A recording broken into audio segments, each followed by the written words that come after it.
Bom, pessoal, boa noite. Bom retomar, né, as aulas do Você Não Visa.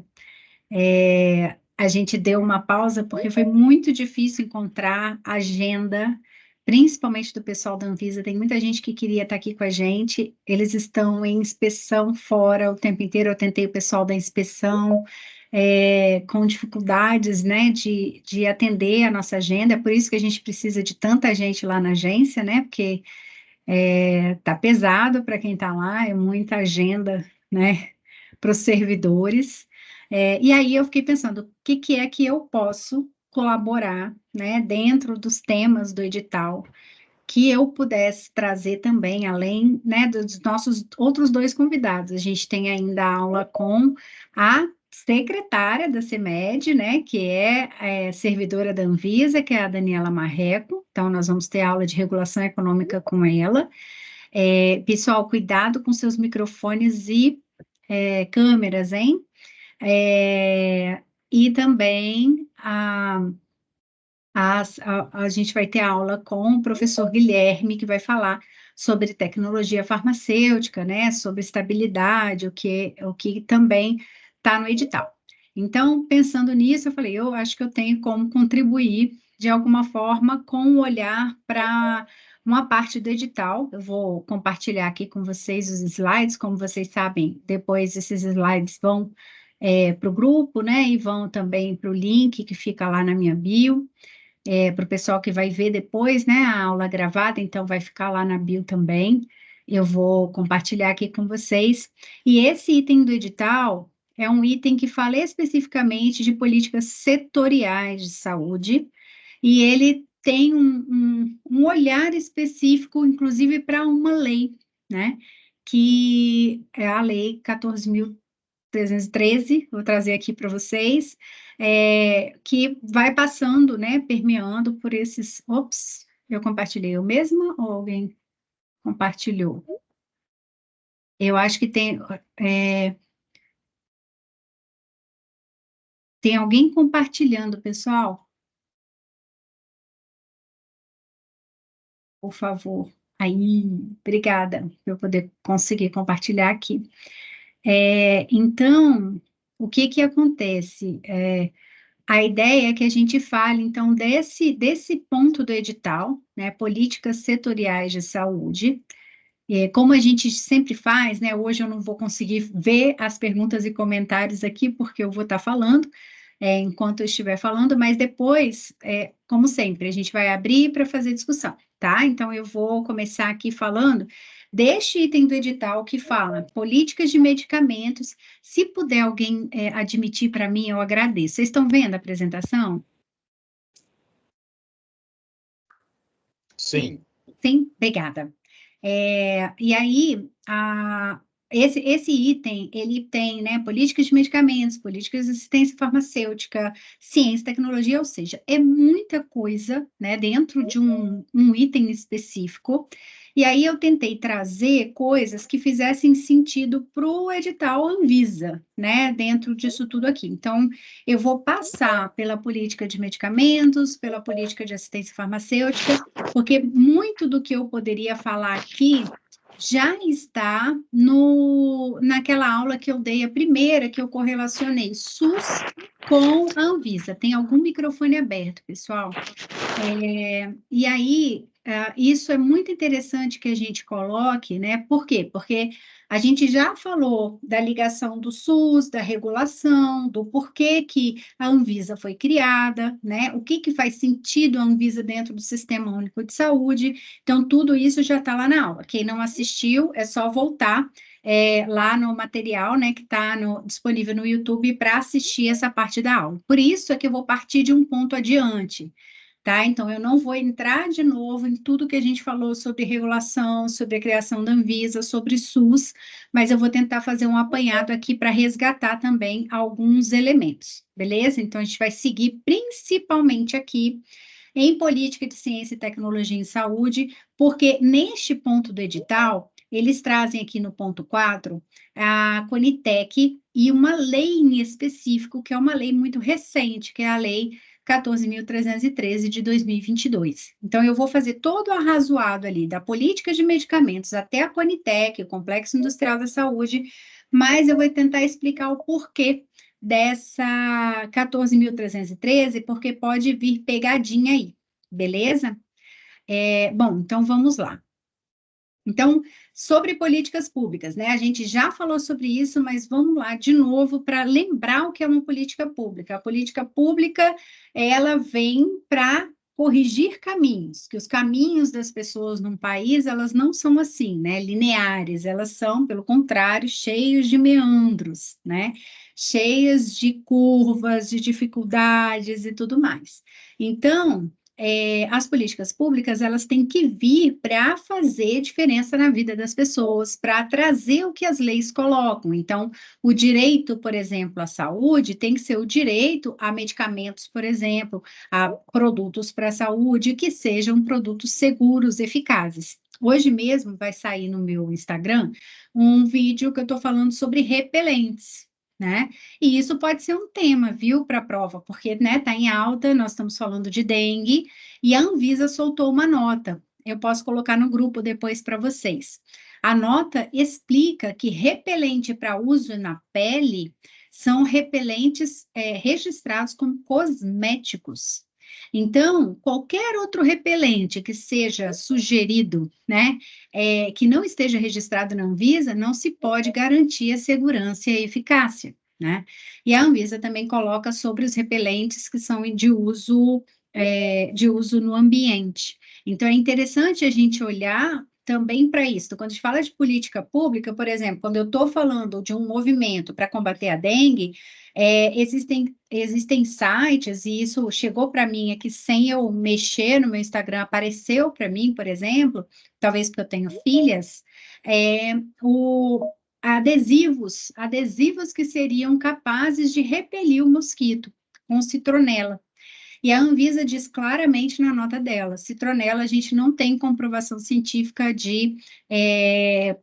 não tem aqui na Anvisa, né, uma submissão com comprovação científica, com estudos de produtos registrados. Então, vejam que para uma política de combate à dengue, né, quando a gente pensa aí, né, nas arboviroses como um todo, nós temos que pensar em todos esses produtos que têm que estar disponíveis no mercado, que sejam seguros, eficazes, né, e que sejam aprovados, então, pela agência que foi criada para, né, avaliar esses produtos. Então, o que é uma política pública? Que é esse tema que está nesse item do edital, né? É um fluxo de decisões. Então, o que eu tenho que fazer? Ou eu mantenho o equilíbrio social, a gente já falou disso aqui, né? Ou eu introduzo desequilíbrios para que modifique essa realidade. Então, o que isso quer dizer, né? Por exemplo, qual é o grupo hoje de maior risco para dengue? Então, se eu não tenho, né, a vacina para todos, eu vou priorizar, assim como com a vacina agora que foi antecipada essa semana, a campanha para a gripe, né? Para a influenza. Então, eu vou priorizar os grupos, quais grupos? Baseado em evidências científicas, quais são os grupos de maior risco. Então, eu vou introduzir desequilíbrios, quer dizer o quê? Eu vou dar para uma parte da população para poder fazer esse equilíbrio acontecer, né? Que é a pessoal de maior risco, então eu consigo introduzir uma tecnologia ali para que essa pessoa esteja protegida e tenha um balanceamento com todo o resto da população, né, equilibrando esse risco. E por que eu estou falando disso? Ah, Elaine, você está dando aula aí geral. Não, mas pode vir numa questão, por exemplo, falando que a política pública é tudo para todo mundo. Né? E a gente, quando vai no nosso instinto de cidadão, é isso mesmo, né? A gente quer todos muito bem. Mas na essência da política pública é introduzir esse desequilíbrio onde precisa, né? Então, eu vou dar mais ou injetar mais de investimento financeiro, por exemplo, para um público que está menos beneficiado para tentar fazer esse equilíbrio. Então, a gente tem que sempre lembrar disso, que a política pública, ela vai funcionar para todos, as regras são para todos, mas na hora da execução eu tenho estratégias de ação. E aí eu vou falar um pouquinho também dessas etapas, né? Então, quando eu falo da política pública que eu faço, tomo essas decisões, eu tenho que definir objetivos, né? E essa estratégia de atuação é que vai fazer, né, com a alocação de recursos, eu introduzir esses desequilíbrios para equidade. Então, naquela aula sobre SUS, a gente falou de equidade, que não é dar tudo para todo mundo, porque senão a gente pode manter, né? Tem até a figurinha, sempre lembre daquela figurinha das crianças, né, das pessoas mais altas e as crianças com as caixas. Se eu dou caixas iguais, de mesmo tamanho, para pessoas de tamanho diferentes, nem todas conseguem, mesmo assim, enxergar o jogo que eles estão querendo assistir, né? Então, a gente tem que lembrar sempre que esse desequilíbrio é necessário para poder fazer um equilíbrio maior. Então, olha só, né? Ela passa a valer para todos, mas a estratégia é que pode diferenciar. Então, vamos lá. Quando a gente fala das etapas, né? A gente tem a formulação da política pública e essa etapa. Então, a gente tem um momento também de consulta aos cidadãos, né? Então, na nossa Constituição, prevendo a democracia, tem a participação popular também nessa fase, seja no legislativo, né? Seja no executivo, nós vamos ter oportunidade de falar e de intervir, né, de acordo com os nossos interesses, né, e fazer as nossas reivindicações para formulação daquela política pública. Na hora de implementar, né, eu vou olhar para aquilo. Então, se eu tenho que oferecer, por exemplo, proteção à saúde da população, e aí eu preciso evitar a dengue. Então, tem coisa que a gente vai fazer uniforme, né? Não importa se é uma mansão com uma piscina abandonada ou, né, uma situação bem difícil de um lixão do lado, né, de uma favela, por exemplo, eu tenho que combater os criadores do mosquito, independente de qual é essa situação.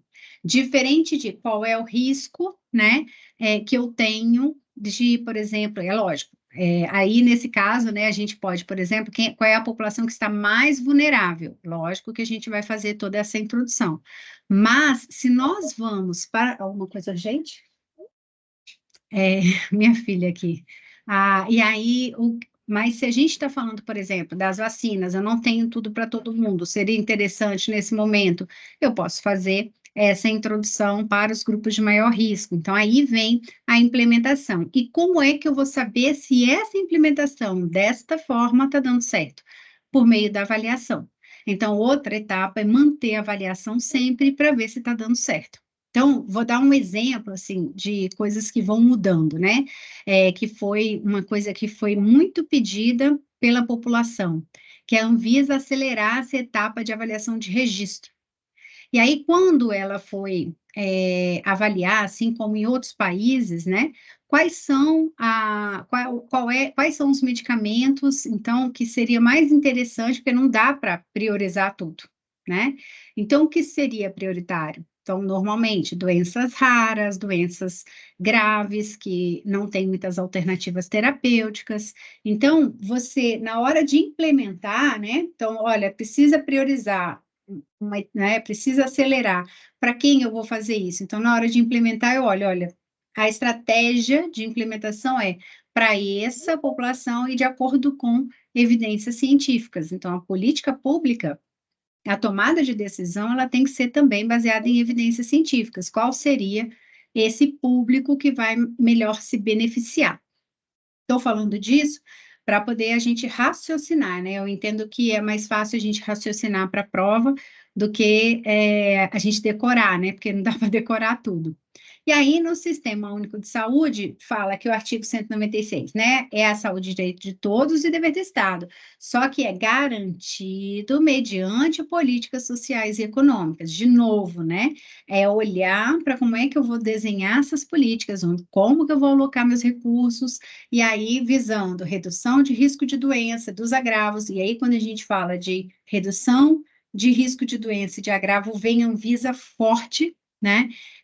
Pensando em diminuir o risco ao acesso a serviços e produtos para a saúde, né? E os agravos pensando nos eventos adversos, nos riscos desses serviços, nos riscos desses produtos, e aí vem acesso universal, né, a ações e serviços para proteção, promoção e recuperação. Elaine aí está falando igualitário, né?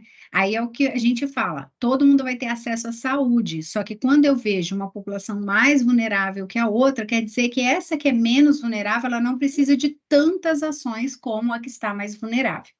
Então, eu não deixo de dar saúde para essa, né, população, promovo saúde, mas se alguma parte precisa de uma intervenção maior, ela vai receber isso como equidade, né?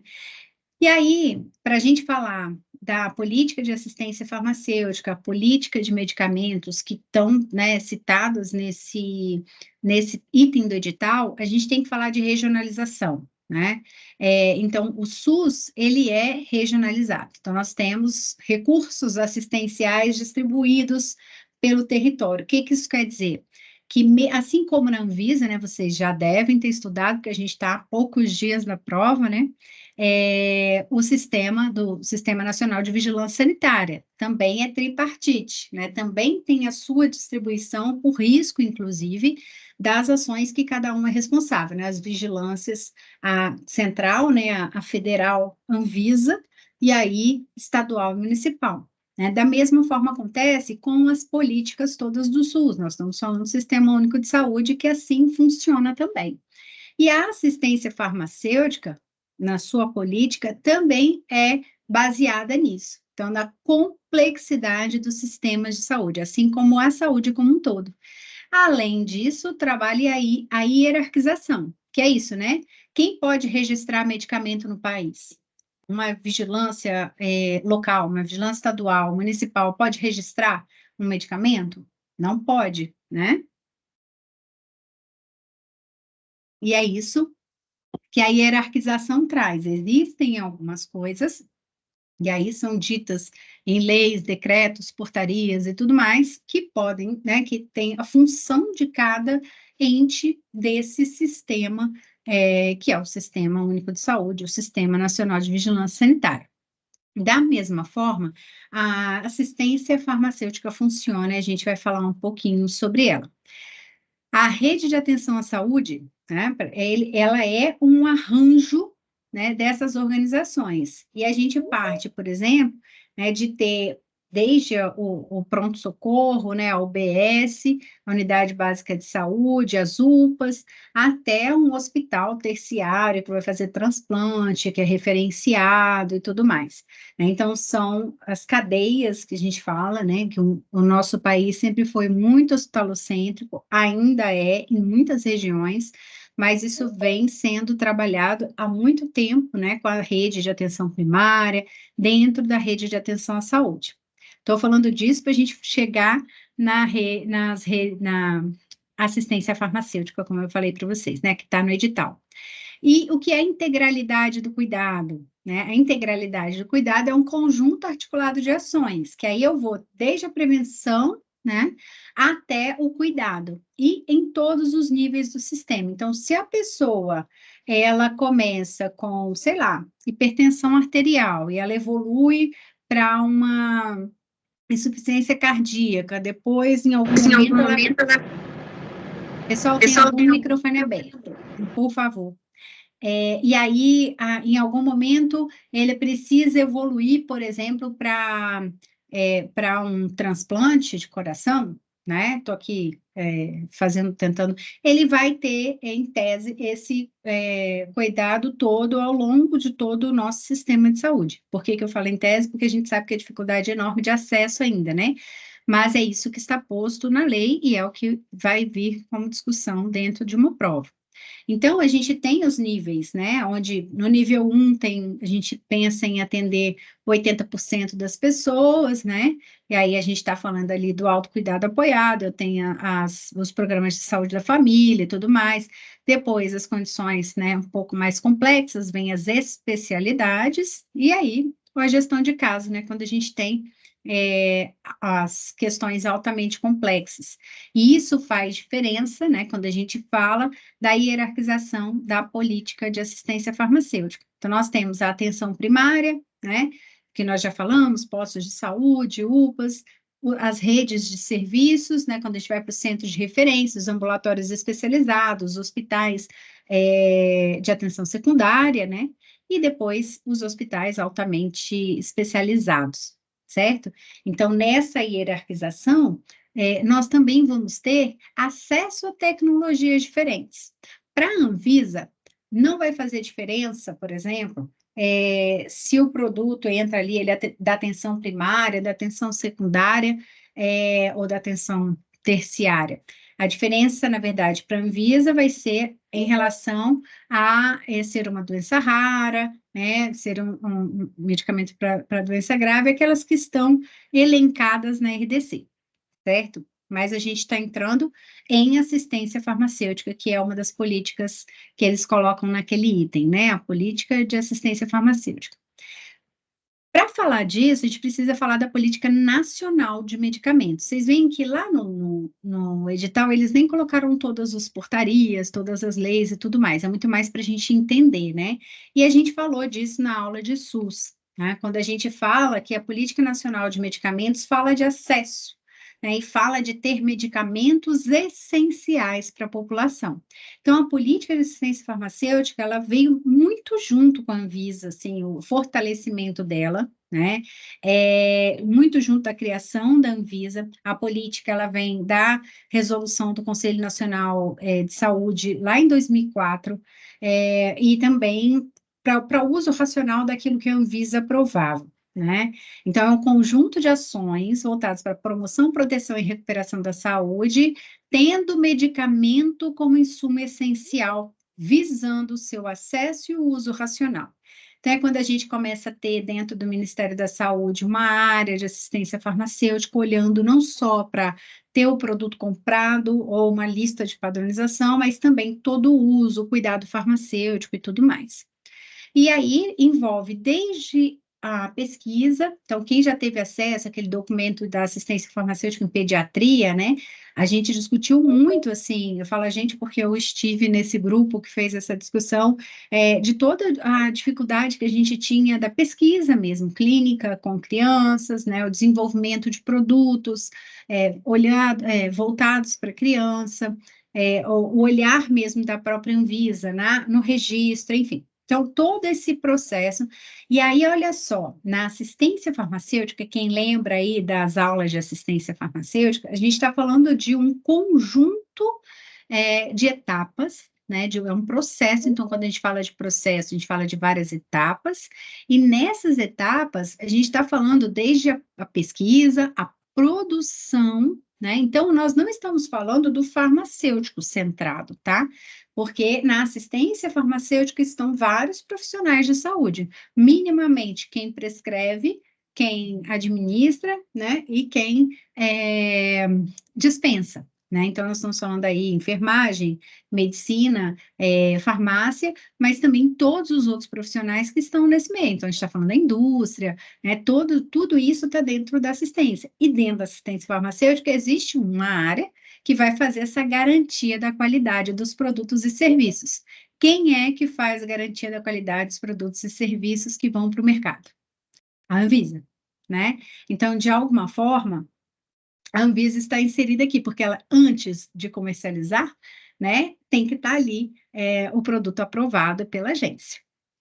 E aí, o financiamento da assistência farmacêutica, ela é de responsabilidade tripartite. Então, já falei para vocês que a gente tem aquela hierarquia e tudo mais, pensando também nessa distribuição aqui da assistência farmacêutica. Quando a gente fala, né, dos componentes da assistência farmacêutica, está se discutindo muito hoje o componente da oncologia. Então, se cai alguma coisa na prova aí a respeito disso, não existe um componente da assistência farmacêutica em oncologia neste momento, tá? Então, os componentes são esses: o componente básico, componente especializado, componente estratégico. E aí, já adiantando aqui, uma possível pegadinha, né? Principalmente no componente estratégico, a gente vai falar que tipo de medicamentos são esses, pode ter a excepcionalidade de não ter registro na Anvisa. Então, já guardem aí, né, que no componente estratégico, ele pode cair muito na Lei 14.313, que a gente vai debater aqui, tá? Então, já fica aí o componente especializado e o componente básico, normalmente são medicamentos que estão aprovados pela Anvisa, tá? Agora, o estratégico, muitas vezes, são medicamentos órfãos que a gente não tem aqui no Brasil e que vem, por exemplo, de uma parceria com a OMS, com a parceria com a OPAS, e outras situações, tá bem? Ei, não, depois a gente conversa, filha. Não tem nada urgente agora, tá bem? Desculpa, gente, hoje eu estou sozinha com as meninas aqui. Então, o componente básico, ele é a responsabilidade pela aquisição dos produtos é dos municípios. Então, lembra que a gente vai falando das hierarquizações dentro da tripartite? Então, o componente básico, município. E o componente básico teve uma modificação importante que passou esse financiamento, que eu não acho que vai cair na prova, mas só para, né, a gente não deixar de falar dentro da política, que ele passou a ser feito de acordo com o IDH, né, que é o Índice de Desenvolvimento Humano. Então, nós estamos falando de IDH muito baixo até IDH muito alto, e aí o valor per capita, o valor por pessoa, né, vai variar de acordo com esse IDH. Essa diferenciação, mais uma vez, lembra que a gente falou de introduzir diferenças para poder a gente ter um equilíbrio? Então, o que que passou a fazer? Vejam que quanto menor o IDH, mais dinheiro a gente coloca no componente básico. Isso quer dizer o seguinte, que a gente pode ter ali mais doenças, a gente tem menos educação, a gente, né, menos saneamento básico, e aí a gente pode precisar de mais recursos para tratar da saúde. Aqui vem um exemplo muito importante daquilo que eu estava falando sobre a introdução de desequilíbrios, né? Então, a gente tem a participação dos estados, né, dos municípios, e aí vai variar, principalmente quando a gente fala de programas de hipertensão, programas de diabetes, asma, rinite, saúde mental, enfim, tem alguns programas que eles são separados, certo? Desculpa, meu amor. Aqui, ó, mostra isso aqui, né, não importa para a prova em si, mas só para a gente ver aqui, ó, o per capita federal, então do muito baixo até o muito alto, então isso é quanto o federal coloca, né, o nível federal por habitante, né, olha, imagina, né, gente, fazer assistência farmacêutica com essa quantidade de recursos, mas enfim, depois a gente pode falar sobre isso em outro momento. Então, o componente estratégico aí vem, né? Ele é totalmente financiado e adquirido pelo Ministério da Saúde, tá bem? É esse daqui que vai usar muito da Lei 14.313. No componente estratégico, a gente está falando de programas estratégicos. Tuberculose, hanseníase, malária, tá? Então, é aqui que entra muitas vezes essa parceria do Ministério da Saúde com OPAS, OMS, e existe lá, né, na lei de criação da Anvisa, essa possibilidade. Então, isso é uma excepcionalidade que pode cair na prova. Né? Tanto é que eles destacaram isso no edital, né? A 14.313, e eu vou mostrar ela com detalhes para vocês. Então, esse grupo aqui é um grupo de medicamentos, né? Já façam um print aí, anota 14.313 de 2022, porque é aqui principalmente que vão vir os medicamentos dessa excepcionalidade, certo? E na sequência, desculpa, eu aprontei aqui. Tá certo. E no especializado, aí temos grupos 1, 2 e 3. No 1 é o financiamento totalmente exclusivo da União, o especializado é o antigo alto custo, né?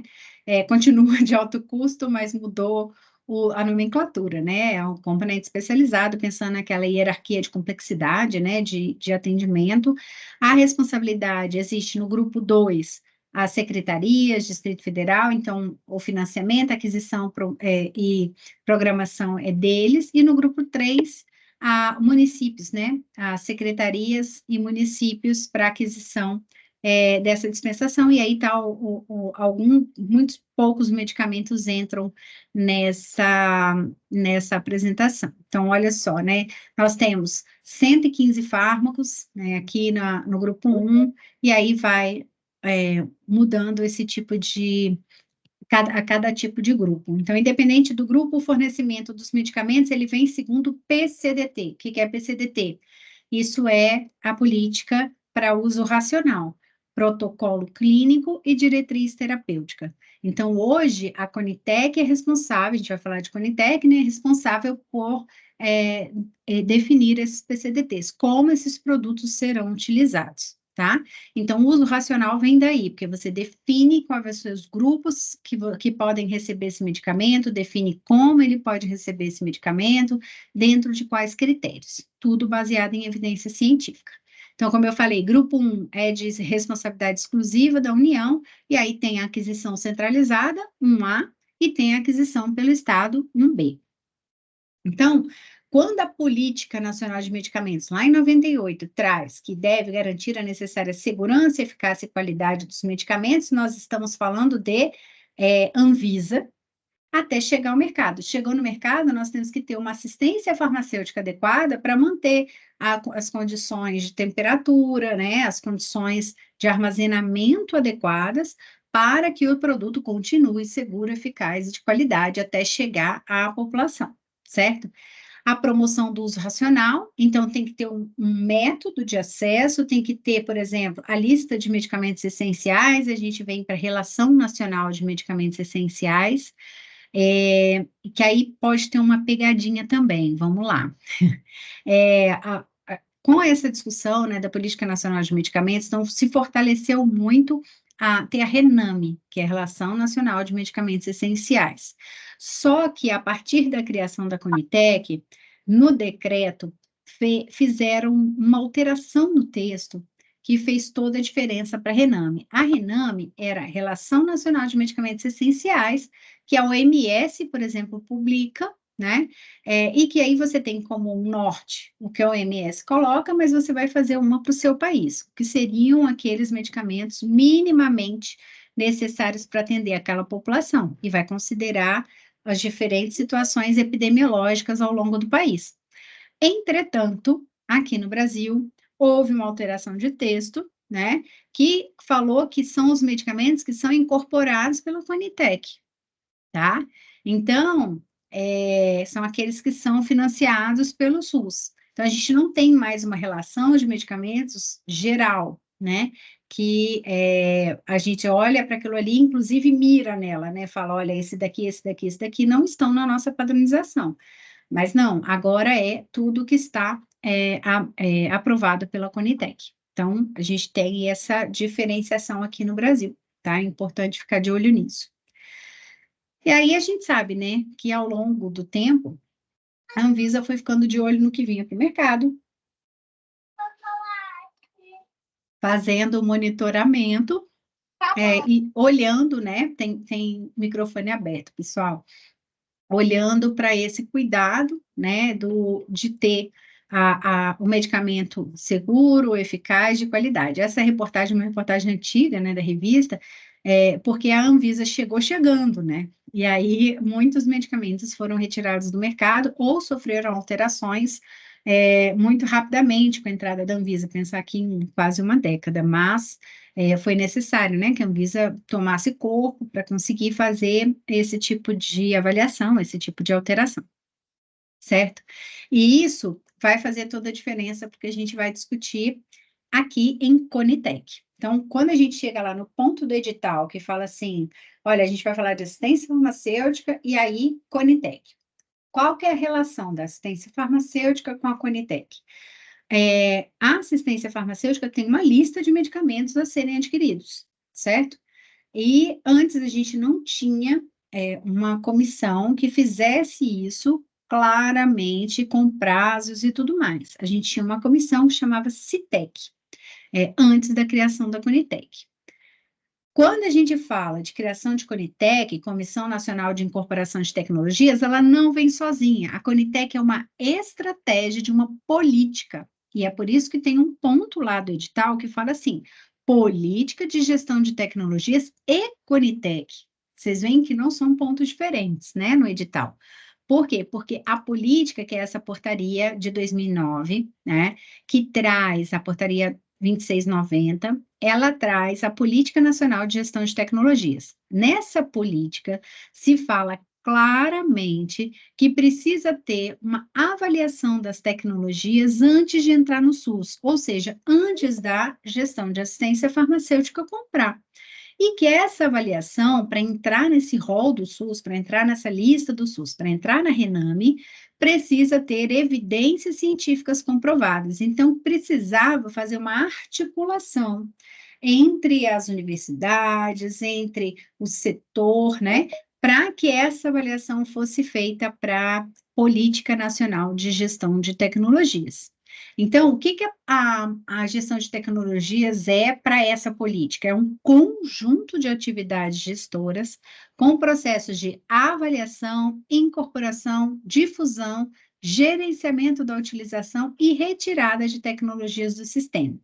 Por que que eu estou falando isso? Porque quando a gente fala de Conitec, ela está numa etapa.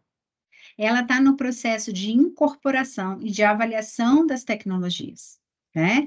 E aí, quando a gente fala de difusão, quem vai difundir? São as políticas de acordo com cada doença, os protocolos, a gestão da assistência farmacêutica vai levar, né, de acordo com atenção primária, o nível básico lá, né, o componente básico, o componente especializado, o componente estratégico.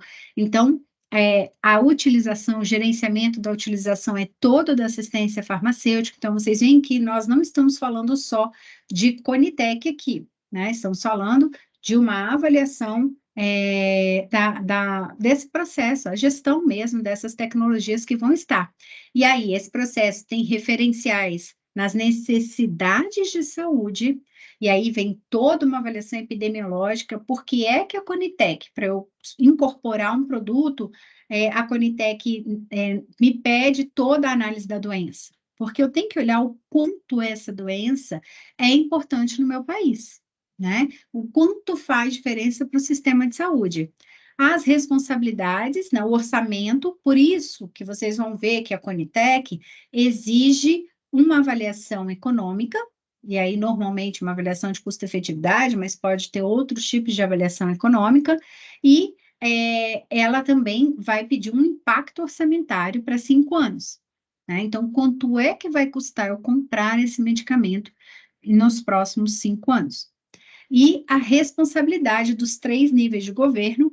Então, a Conitec tem representantes de CONAS, CONASEMES e o representante do Ministério da Saúde. Então, nós temos o nível federal, estadual e municipal ali representado na Conitec, para ajudar a fazer essa avaliação.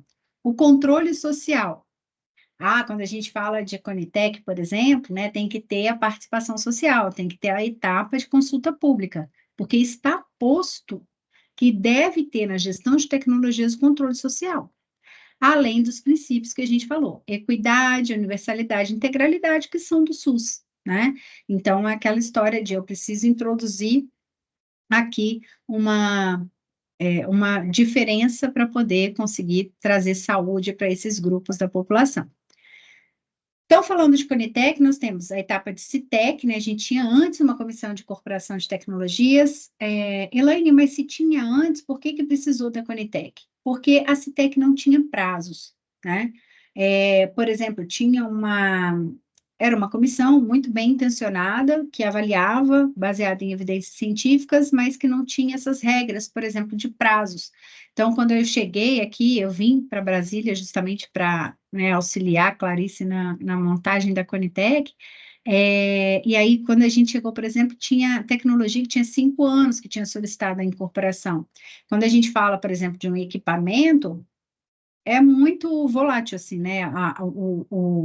O ciclo de vida de um equipamento, ele é muito rápido, né? Então, 5 anos depois, já não fazia mais sentido aquela análise. Por isso é que tem que ter prazos, né? Então, veio a Lei 12.401 de 2011. Essa lei cria a Conitec. Essa lei altera a Lei 8080 do SUS, tá? Então, se vocês virem na prova lá questionando se a Conitec, né, é parte da lei do SUS, sim, ela alterou a lei 8080 para dizer como é que vão ser incorporados os produtos no SUS. E o decreto 7.646, 7646, ele vem para dizer como, né? Assim, dá um pouco mais de detalhes de como vai ser o funcionamento da Conitec, tá bem? Então, esse marco 2011 passa-se, então, a incorporar tecnologias no país necessariamente com prazo e com evidências científicas, né? Cria-se a Conitec. Ela foi chamada Lei de Integralidade do SUS. Então, vocês podem ver, às vezes, na prova, como Lei da Integralidade do SUS, que é a Lei 2.401, ok? A lei que criou a Conitec. Bom, então, o que ela traz? A segurança jurídica para quem submete, a Conitec passa a ter um processo claro e transparente. Lembra que a gente falou que na política de gestão de tecnologia você tem que ter controle social? Então, a Conitec não pode ter processos que a gente não conheça. Então, esses processos são todos muito claros, são publicados no site, todo mundo sabe quais são as etapas que cada dossiê vai passar. Também, né, aí a etapa de transparência, a etapa de participação social, né, e o prazo. Então, a gente tem prazos claros, e eu vou mostrar para vocês os prazos, de incorporação de tecnologias. Então, o que que é a Conitec? Comissão Nacional de Incorporação de Tecnologias no Sistema Único de Saúde. O marco legal, a gente já falou, Lei da Integralidade do SUS. Então, ela fala sobre assistência terapêutica e a incorporação de tecnologias. Porque, como eu falei, a Conitec, ela vai olhar para essa tecnologia, fazer a avaliação, mas ela vai dizer como ela vai ser utilizada também. Isso é o PCDT, Protocolo Clínico e Diretriz Terapêutica. Pessoal, tá rápido, tá dando para acompanhar? Vou seguir, então, hein? E o que que é a Conitec? Então, é um órgão colegiado, é um órgão de caráter permanente, né? Então, ou seja, a gente tem um grupo que vai tomar as decisões, é um órgão de caráter permanente, ou seja, está ali sempre fazendo as avaliações, está na estrutura do Ministério da Saúde, então ela assessora o Ministério da Saúde na tomada de decisão. Então, o que que é? A Conitec, ela não toma decisão, a Conitec recomenda ao gestor, que é quem vai colocar o recurso, né, a tomar a decisão. Então, ela entrega um parecer positivo ou negativo para a incorporação daquela tecnologia, né, favorável ou desfavorável, certo? Pode também vir a avaliar exclusões no SUS e alterações, né, necessárias. E aí, alterações eu posso dar como exemplo, às vezes o produto, são 5 comprimidos, eles conseguiram melhorar a apresentação, vai para 2, ou tem uma nova apresentação que traz uma associação de 2 ou 3 princípios ativos, e se a Conitec avaliar que isso é mais interessante para adesão ao tratamento, por exemplo, ela pode fazer essa alteração. Bom, dando sequência, eu não vou ficar entrando aqui em detalhes, que eu duvido muito que entre algum detalhe desse processo do fluxo da Conitec, está tudo pequenininho, mas eu vou mandar os slides para vocês. Mas o que é importante dizer daqui, né? Que existe, então, dentro da estrutura do Ministério da Saúde, uma secretaria executiva, que é o Departamento de Gestão e Incorporação de Tecnologias, e ele vai encomendar esse parecer de um NATES, do Núcleo de Avaliação de Tecnologias. E, às vezes, o próprio corpo técnico da Conitec faz essa análise daquilo que foi apresentado para submissão. Muito importante dizer que pode cair, isso sim. Quem pode submeter um dossiê à Conitec? Qualquer um de nós, tá? Então, a indústria farmacêutica pode, um hospital pode, um hospital público, um hospital privado e tal, mas qualquer cidadão pode submeter uma solicitação de incorporação de tecnologias no SUS, ok? Então, fica com isso na cabeça, não são só as empresas, os fabricantes, né, ou algum ente do SUS, qualquer cidadão pode submeter. Aí a gente pode discutir a dificuldade, um cidadão comum submeter, né, um pedido e tudo mais, mas na lei é isso que está, né? E essa é a possibilidade. Então, é a participação social também na solicitação de incorporação, ok? Aí os relatórios são analisados e tudo mais, e aí tem um parecer inicial. a partir desse parecer inicial, favorável ou desfavorável, vai para a consulta pública, que é a etapa 5 que vocês estão vendo. Vai para a consulta pública, fica 20 dias em consulta pública, volta para a reunião, e aí é avaliado se incorpora ou se não incorpora. Quem toma a decisão é o secretário de Ciência e Tecnologia, representando o ministro da Saúde, a ministra da Saúde, ok? Então, aí é feita, ele vai avaliar se vai fazer uma audiência pública ou se não, simplesmente publica no Diário Oficial. Outra pegadinha que pode acontecer, né? Publicou no Diário Oficial a incorporação, está disponível no SUS? Não necessariamente. Por quê? Porque a gente ainda tem a etapa de disponibilização e eu vou mostrar para vocês. A Conitec passou a se dividir em comitês, comitê de medicamentos, comitê de produtos e procedimentos e o comitê de protocolos clínicos e diretrizes terapêuticas. Eles vão analisando e depois leva, né, para plenário para discussão, ok? Aliás, eles fazem essa discussão em cada comitê.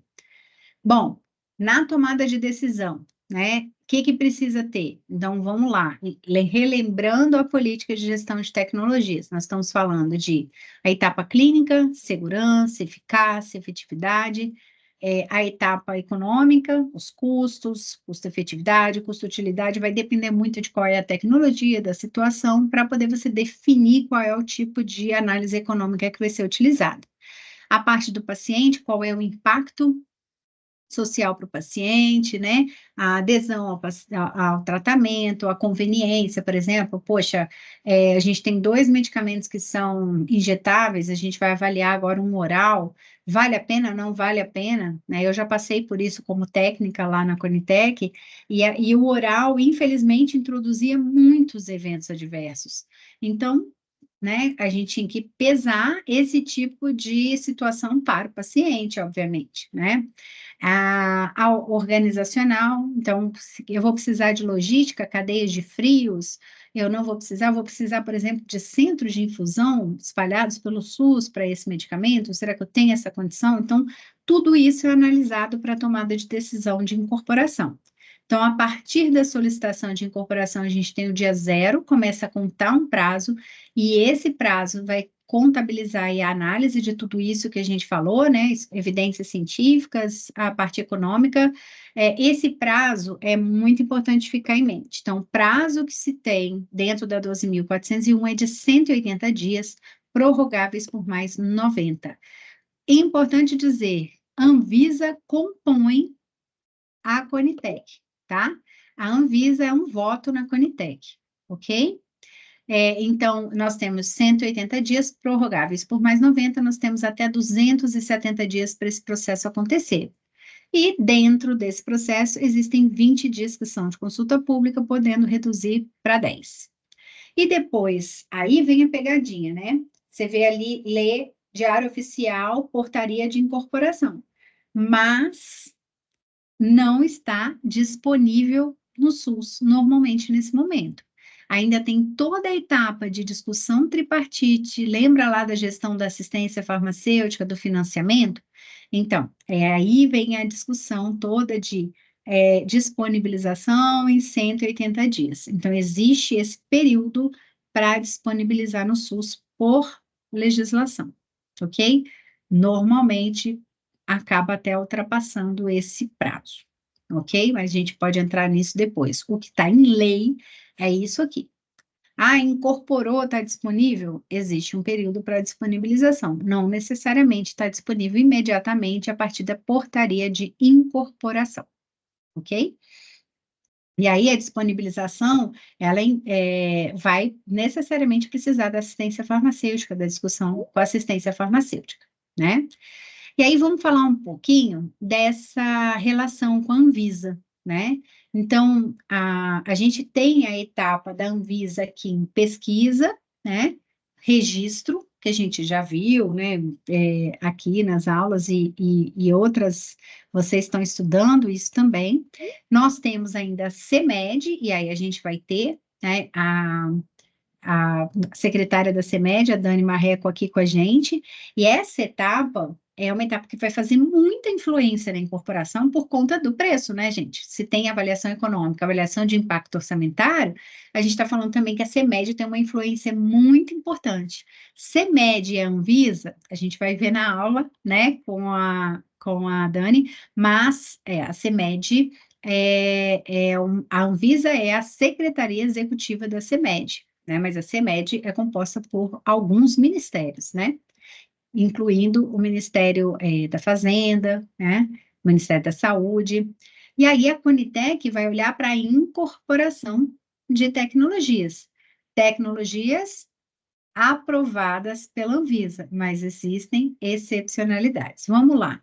Então, na 12.401 diz que são vedados, né, em todas as esferas da gestão do SUS, o pagamento, ressarcimento ou reembolso daquilo que não está autorizado pela Anvisa.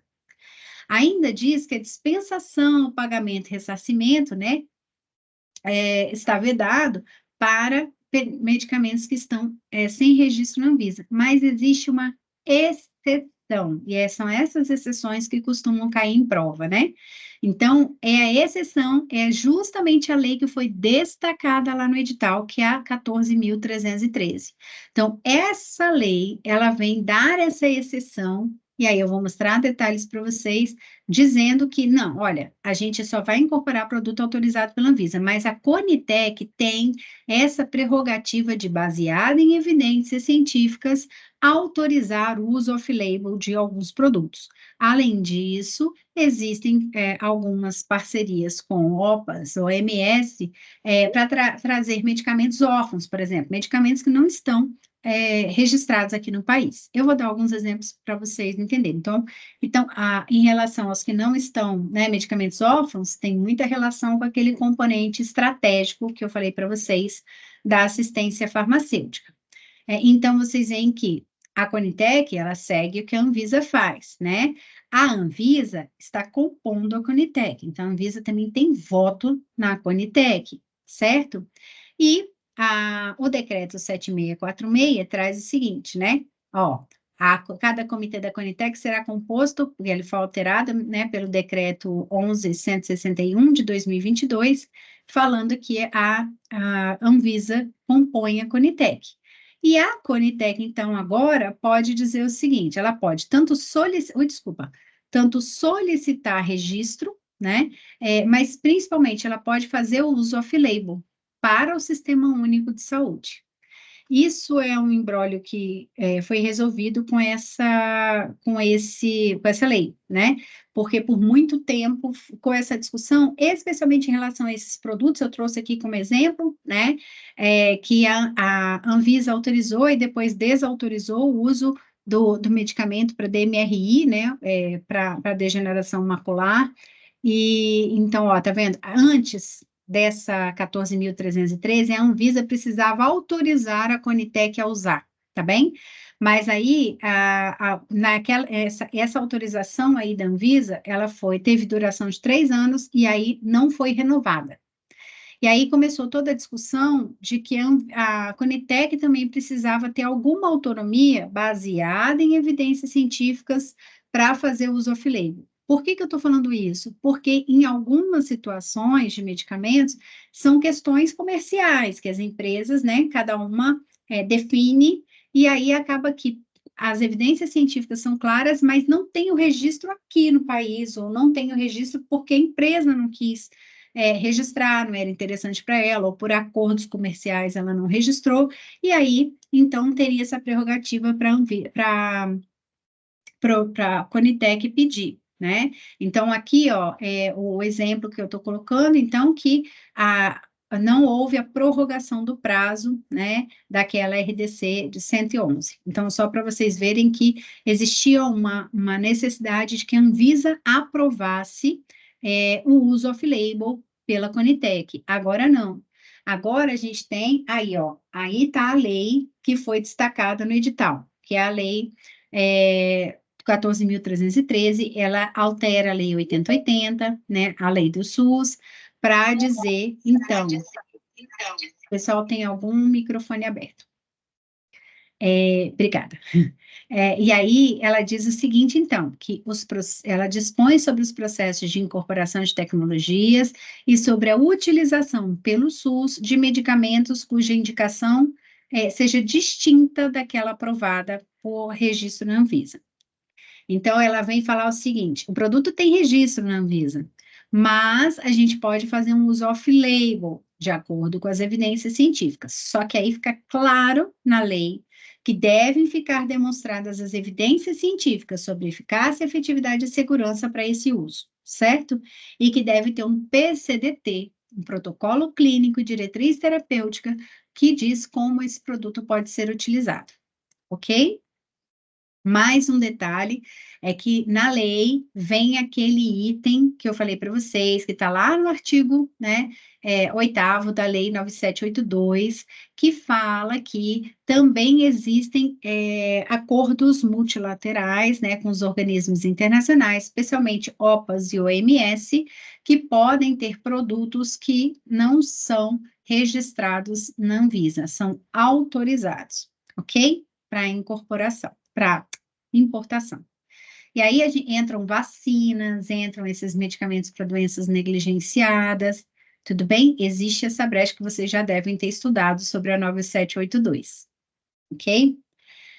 E o complexo econômico industrial da saúde? Há uma discussão enorme sobre ele agora né, com a nova política de reindustrialização e tudo mais, ele tomou um novo corpo, né, com bastante recurso investido a partir do ano passado, mas é importante, assim, eu trouxe aqui a lei e quais são os objetivos do complexo, porque ele está em discussão, então quem quiser se aprofundar, muito da literatura que fala sobre o CIS, né, o Complexo Econômico e Industrial da Saúde, de autoria do atual secretário, que é o Carlos Gadelha, né, então quem quiser se aprofundar tem todo o material do Carlos Gadelha, mas vamos lá, só para a gente ficar na mesma página quanto à lei, então nós estamos falando de com o objetivo, né, de reduzir a vulnerabilidade do SUS por meio do desenvolvimento de tecnologias no país. E aí, eu não vou entrar aqui em discussões, tá, de ideologias sobre uma coisa ou outra, mas o que está se discutindo é desenvolvimento mesmo do complexo, não necessariamente só de indústrias nacionais, mas que a gente seja um ambiente propício para ter autossuficiência. A gente viu o quanto foi difícil, né, na pandemia, a gente precisar de respiradores, teve avião que foi interceptado, porque, né, pagaram mais por aquele produto que já estava vindo para o país. Então, a gente viu quanto a gente ficou vulnerável, né? Fortalecer a produção local, sim, também. Então, todos os laboratórios nacionais, né? Envolver a reconstrução, então, né, da capacitação local para fornecimento de IFAs, que a maioria hoje a gente importa, né, a grande maioria. Também que ele seja resiliente em relação aos enfrentamentos e emergências, como a gente falou, né?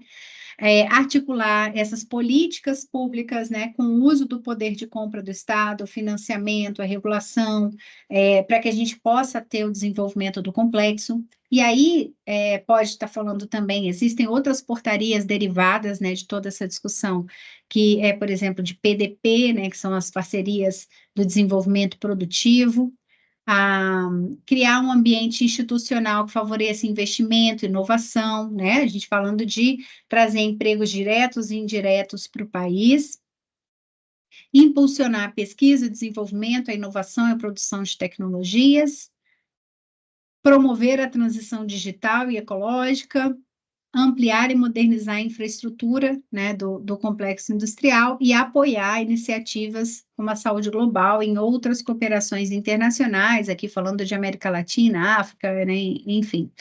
E aí nós estamos falando, então, de uma política que precisa necessariamente da Anvisa, né?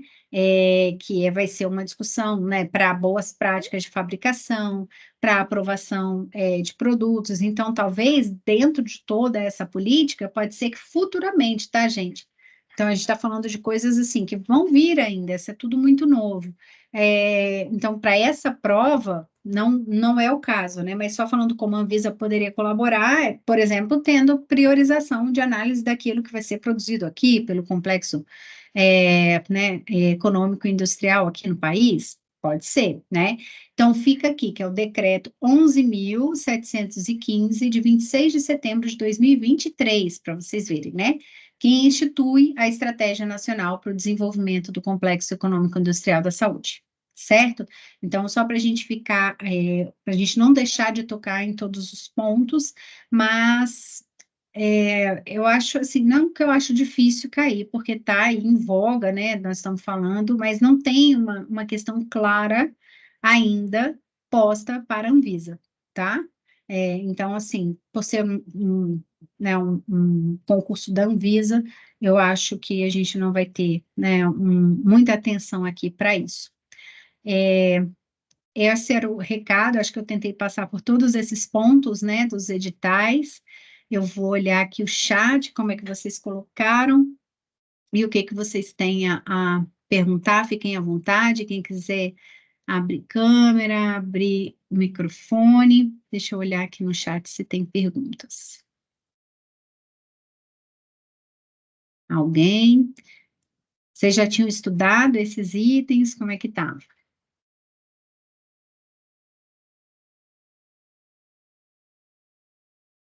Ah, obrigada, Leila.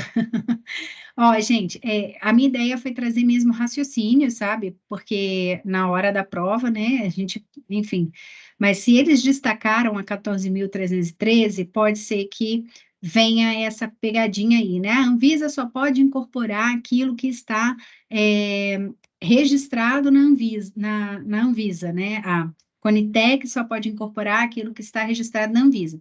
Não, existem excepcionalidades. Então, a pergunta da Raíssa aqui é se esses produtos autorizados pela Conitec têm prazo para serem usados no país. Eu estou entendendo que você está perguntando esses autorizados para uso off-label, né? Não, não tem prazo. Então, uma vez incorporado, a gente tem que ter a monitorização. E aí vem o papel da Anvisa de novo, né? Porque ela vai monitorizar por meio da farmacovigilância o que está rolando, né? Do uso dos produtos e pode fazer alteração, assim como o próprio Ministério, né? Então, eu lembro muito da gente discutindo as RDCs de importação durante a pandemia, né, lá na Anvisa, e toda a RDC de importação estava muito claro que o importador, quando a gente fala dessa excepcionalidade, por exemplo, dos organismos internacionais, o importador tem responsabilidades com esse monitoramento do uso do produto aqui. E aí nós estamos falando do Ministério da Saúde também tem essa responsabilidade de monitoramento, tá bem? Deixa eu ver aqui mais perguntas. Aqui, legal. A Patrícia trouxe aqui, né, a portaria de 2024 da assistência farmacêutica, incremento. Então, já olhem aí o link que ela trouxe. Mariana, você falou que ficou em dúvida do complexo, querem fazer pergunta? Pronto, o pessoal estava revisando, a Karina revisou. Os laboratórios oficiais devem produzir apenas os medicamentos constantes na Rename? Não. Eles podem produzir outros medicamentos também, mas, né, por priorização, seria interessante que ele ficasse minimamente com os essenciais, né? Então, se ele conseguir produzir, por exemplo, os medicamentos órfãos, né, eu acho isso essencial, mas aí é uma discussão minha, tá? Que eu acho que os laboratórios oficiais, eles tinham que fazer de tudo para produzir aquilo que a gente importa sem registro da Anvisa, né? Eu, como farmacovigilante de hospital, de ambulatório, já peguei alguns problemas. Isso lá em 1900 e bolinha também, né, gente? Tem tempo aí que eu não estou no ambulatório fazendo farmacovigilância, mas de produtos importados. Então, a gente tem que monitorar os produtos, o que vem acontecendo, né? E vem só melhorando com o trabalho da Anvisa ao longo do tempo. Mas ele pode produzir outros produtos, certo? Desde que ele tenha boas práticas de fabricação, então isso é importante dizer, né? Então, laboratórios oficiais do Complexo Industrial Econômico complexo econômico e industrial da saúde não precisam de aval da Anvisa. Precisam de boas práticas de fabricação, precisam de registrar os seus medicamentos, as suas pesquisas clínicas, precisam, né? Então, por exemplo, quando a gente olha para um Butantan, para um Biomanguinhos, por exemplo, produzem vacinas, né, e tal, tudo é registrado lá na Anvisa, tá bem? Então, não é porque é do governo ou que é do Estado, né? Não é do governo, é do Estado brasileiro que ele não precise passar do aval da Anvisa, tá? Então pode cair isso também, né? Quando você fala de complexo industrial, que querem falar, eu fiquei em dúvida, às vezes vem esse tipo de pergunta, né? Ah, tá no complexo industrial, não precisa de aprovação da Anvisa porque já é do Estado. Não, ele precisa também de boas práticas de fabricação, precisa também do aval do registro da Anvisa.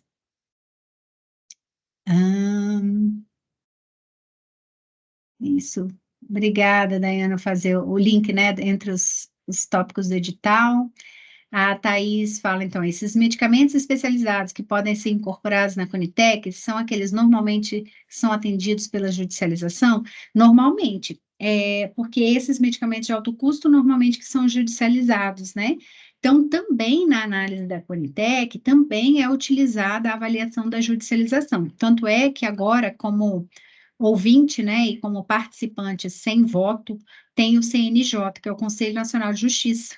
Então, ele passou a fazer parte das discussões na Conitec, porque esse olhar precisa estar ali, né? Muitas vezes são esses medicamentos, às vezes o SUS já está pagando mais caro até pela judicialização do que se ele fizesse a compra regular, né? Com programação, com negociação de preço e tudo mais, né? E com uso racional, né? Porque juiz prescrevendo não dá, né, gente? Então, entre aspas, né? Porque ele vai atender uma prescrição, obviamente, né? Ele não vai prescrever. Ah, bom, obrigada, Vanessa. Obrigada, Nelson. Ai, que bom que fez a revisão. Simone, obrigada. Ah, obrigada, Marina. A Patrícia também já tinha estudado, já revisou. Então, aqui a Manuela falando, né, da divulgação. Então, obrigada, Manuela. O sino regulatório na academia, né? Isso a gente tem mesmo uma dificuldade enorme, né? É, esse ano eu estou me afastando das aulas, né, na graduação, porque eu vou fazer pós-doutorado, mas, de fato, aqui na UNB a gente tem aula de vigilância sanitária, então eu falo de registro, a gente fala de Anvisa, de Sistema Nacional de Vigilância Sanitária, né? É bem legal, mas eu não tive, por exemplo, né? Só dentro da disciplina de indústria que a gente falou das boas práticas de fabricação, da RDC e tal, mas a regulação em si, de fato, a gente não viu. Então, em dúvida como poderia cair, então eu tentei trazer aqui alguns pontos, né, que poderiam cair na prova, viu, Mariana? Raíssa. Tá, então eu clareei a possibilidade da Conitec aprovar os medicamentos, então ficava achando um absurdo não ter registro na Anvisa. É, a maioria do que a Conitec vai aprovar tem registro na Anvisa, então é importante dizer isso, mas não tem para aquela indicação, às vezes, né? E que pode ser uma questão meramente comercial. Então, por interesses do sistema de saúde, uma vez que o medicamento tem registro no Brasil, né? Ele pode decidir, e tem evidência científica, pode decidir pelo uso off-label, tá? E também, né, importar produtos que não tenham registro. E aí é importante dizer, medicamentos órfãos, gente, muitas indústrias deixam de produzir, porque não faz sentido mais comercialmente falando, né? Eles estão cada vez mais investindo em medicamentos altamente especializados. Então, a gente, às vezes, a única opção que nos resta é importar, porque nós não temos. A outra opção, que seria ótima, é que o Complexo Econômico Industrial da Saúde fabricasse, né? E para isso precisa de todo esse investimento que está sendo colocado agora, né? Temos uma mão levantada. Quer fazer pergunta?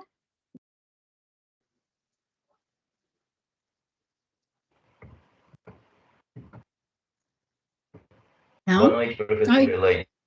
tudo bem? Joia, minha querida. Parabéns aí, muito obrigado mais uma vez pela sua disponibilidade e atenção em colaborar. A minha pergunta, ela não é especificamente em relação ao conteúdo, porque eu já conheço uma parte dele, já revisei algumas coisas, então... mas como eu estou aqui na outra ponta do país, para quem está do país é um pouco mais fácil. Faz um bom tempo que eu não faço prova de concurso do antigo CESP, que agora é SEBRASP. Eles têm mantido, de uma maneira geral, aquela situação de a marcação de uma errada numa certa? Tudo vai depender de como vem esta, né? Mas sim, é uma característica do SEBRASP, né? Então, a gente tem que tomar muito cuidado com isso. Isso é uma dica importante, né? Se você tem você acertou, sei lá, tem 100 questões, se você acertar 50, se você errar 50, você zera a prova, né? É por isso que é importante a gente ir primeiro naquelas que a gente tem certeza, né? Dica de prova, você começa em toda aquela que você sabe responder. A que você não sabe, às vezes vale a pena deixar em branco, porque você só perde ela, né? E você não anula uma correta. Isso para fazer Sebrasp, de fato, é desafiador, né? Não sei como virar, né? Como eu disse aí no início, eu não vou participar da elaboração da prova. Muito obrigado. Nada, mais alguém? Vou continuar vendo aqui o chat. Então, pessoal, tentei trazer o máximo que onde a Anvisa entraria nessa história, né? Então, é importante a gente, por exemplo, pode vir assim, a Relação Nacional de Medicamentos Essenciais só pode ter medicamentos aprovados na Anvisa, né? Não necessariamente, porque às vezes, por questões comerciais, a gente não tem determinados produtos que são essenciais para o nosso país, certo? E aí, tuberculose, por exemplo, nem todos a gente tem fabricação aqui no país, nem todos estão registrados, tá bem? Então, a gente tem que ficar com esse cuidado, com esse olhar, né, cauteloso. Aqui é a Débora. Só explica de novo os medicamentos oncológicos não fazerem parte dos componentes da Rename. Então, na verdade, os medicamentos oncológicos, eles não fazem parte dos componentes da assistência farmacêutica. Então, a gente não tem um componente oncológico da assistência farmacêutica. Por quê? Aí vem toda uma discussão que está sendo realizada neste momento com a nova política de oncologia, mas que para a prova de vocês não cai, tá? Mas é importante você saber que não tem o componente oncológico. Então, essa discussão, só em resumo, é que hoje os medicamentos da oncologia, eles estão embutidos, né, nas APACs, que são, né, o financiamento, assim, o financiamento é feito nos CACONs e UNACONs dentro do SUS, que são os centros e as unidades de oncologia dentro dos hospitais espalhados pelo país todo, tá? Então, esse financiamento é feito junto, algumas APACs hoje em dia já tem APAC só do medicamento da oncologia, mas ainda assim não é centralizada a compra, para alguns medicamentos foi, mas não necessariamente existe um componente, tá vendo? A oncologia, é- não é à toa que eu decidi fazer o meu pós-doutorado nisso, na avaliação da política de oncologia, porque de fato é algo que a gente tem que rediscutir no país, e é por isso, inclusive, que foi posta, né, a nova política de oncologia. Então, só para você entender, os medicamentos oncológicos, eles não estão contidos, nem eles, nem os hospitalares, porque são o mesmo mecanismo, tá? Não vão estar na Rename, claramente, tá? Então, eles não são um componente da assistência farmacêutica, embora, né, exista toda uma discussão de como é que eles vão ser dispensados e tudo mais, dentro dos protocolos. Na oncologia, a gente não tem PCDT, a gente tem DDT, que é a diretriz diagnóstica e terapêutica, que é uma diretriz, o nome já diz, é uma diretriz, então ela não obriga o hospital a fornecer. Então, é outro problema. Lembra que a gente falou lá atrás sobre a transparência, o controle social no SUS? Então, é uma coisa que dificulta. Por isso é que hoje, com a nova política, está se discutindo PCDT para oncologia e necessidade de todos os hospitais, todos os centros e unidades de oncologia, usarem o mesmo protocolo, né? Para não ter essa diferença, às vezes, de uma rua para outra, de um CACOM para outro, numa mesma cidade, é uma diferença de cuidado, ao paciente. Aí a gente fala do acesso universal, a gente fala das necessidades de saúde e volta a toda a discussão de SUS, né? Mas aí é uma discussão muito mais ampla que eu acho que não vai caber na prova, não. Como a Conitec distribui a demanda de análise para a tecnologia para os NATs instituídos? Teria algum critério? Então, isso é uma grande crítica que eu faço. Nesse momento não tem. Normalmente é para um NATS que tenha mais afinidade com aquele tema, né? Mas às vezes é para um NATS que está apto e tem contrato ativo ou que tem pessoas disponíveis naquele momento, porque também são muitas demandas, né? Eu brinco que é igual o hospital de porta aberta, né? Vai chegando demanda, porque não tem um período de demanda. Entra dossiê todos os dias na Conitec. Então, aí ela tem que distribuir para os NATs que estão disponíveis, né? Então, na maioria das vezes, né, você vai fazer direcionamento para aquele grupo que está mais apto para uma avaliação de especialidade do que outra, né? Mas não tem esse critério. E isso é uma dificuldade também, né? Porque aí você tem, às vezes, dois NATs avaliando tecnologias para uma mesma doença e que fazem análises completamente diferentes, né? Assim, pensando na política, não pensando no técnico de ATS, porque aí são métodos muito semelhantes, cada um vai analisar de acordo com esses métodos de evidência científica, e aí tem toda uma diretriz que o Ministério da Saúde tem publicado para isso, para padronizar essas análises. Isso, a Anvisa faz parte do G6, isso mesmo, que é o grupo estratégico, né, do Complexo Econômico Industrial da Saúde, é isso mesmo, Nelson, e a Anvisa tem que fazer parte, que é para ajudar já a falar onde é que tem que investir, né, o que está acontecendo. Eu que agradeço, Bruno. Aí aqui, a Marisol fala que já ouvi discussões sobre como o trabalho da Conitec briga com a Rename e o quanto a incorporação pode ser tendenciosa à indústria e comprometer a sustentabilidade do sistema. Você acha que pode ser um tema para redação? Acho que não. Eu não acho porque, primeiro, né, eu acho que a Conitec não briga com a Rename e a Conitec também não é tendenciosa à indústria, pelo contrário. É, a Conitec, mesmo quando tem evidência, vocês acompanharam as últimas reuniões, vocês vão ver isso. Mesmo a Conitec vendo que tem evidência científica, que existe benefício, ela briga ainda para baixar o preço. Ela dá uma desfavorável para ver se a empresa, depois da consulta pública, reduz o preço ainda mais. Então, pelo contrário, a Conitec briga o tempo inteiro pela sustentabilidade do sistema. Agora, em relação a tema de redação, eu acho que é aqueles temas que a gente até colocou aqui, né? Eu acho que pesquisa clínica pode ser um tema quente para redação, né? Porque está em discussão, está parado no Senado, né? A gente está aí com uma nova proposta de pesquisa clínica.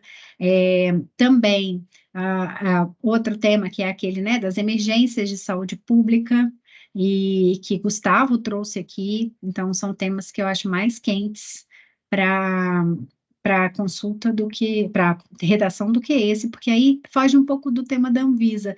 Talvez redação para o concurso único, pode ser, mas não para o da Anvisa, na minha opinião, né, gente? Eu estou aqui falando de Oreilda. Obrigada, viu, Marisol, pelo elogio, a Thaís também, obrigada, Ângela, Andressa, obrigada. Vamos lá, a Mariana trouxe aqui, então, né, aí, ó, que ela trouxe o artigo, né, que fala que a Conitec distribuirá o processo de forma aleatória, né, aos NATs que são pertencentes à Conitec, na Rebrax, né, que é a Rede Brasileira de ATS. A Emília, obrigada, Emília.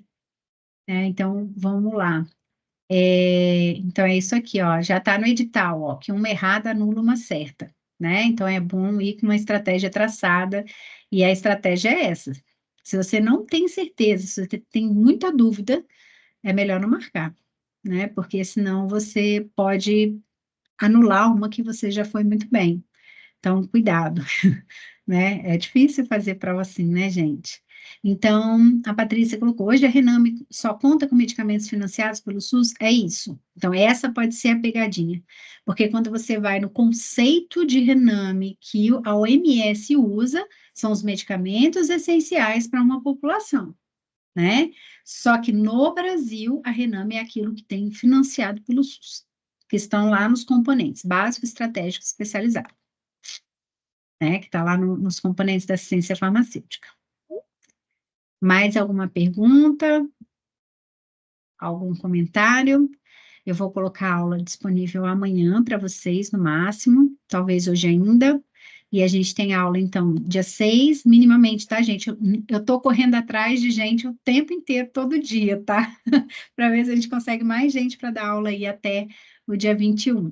Mas eu queria muito, inclusive, achar alguém que pudesse nos ajudar com uma de mindfulness no, prévia à prova, para a gente relaxar, conversar aqui, deixar todo mundo relax para a prova em si. Gente, obrigada. Então, ó, a gente se vê, então, minimamente dia 6, né? Com a nossa secretária da CEMED, com a Daniela Marreco, vai ser um prazer ter ela por aqui com a gente. Eu sei que é uma sextou, mas é o que a Daniela podia. Eu falei, não, bora, qualquer coisa a gente grava e disponibiliza na sequência. Obrigada a todo mundo que está mandando aqui. E a gente, então, se vê na próxima semana. Não é isso? Bom feriado a todos, bons estudos. Beijo. Boa Páscoa! Obrigada para vocês todos.